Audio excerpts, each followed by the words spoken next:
তোমার যে জামা কাপড়গুলো পছন্দ হবে তুমি সেগুলোই নিও। আর ওই চেনটাও নেবো, হ্যাঁ? সাইকেলের চেনটা পড়ে গেল, তুমি একটু নেমে দাঁড়াও, আমি চেনটা তুলে নিই।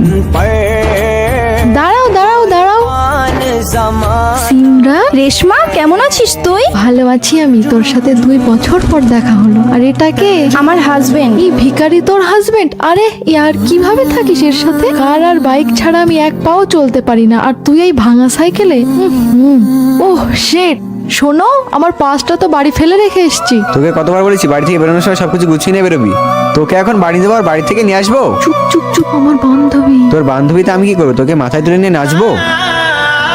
বোন, ভালো থাকতে গেলে গাড়ি, মোটরসাইকেল এইসবের দরকার পড়ে না, একটা ভালো মানুষ লাগে।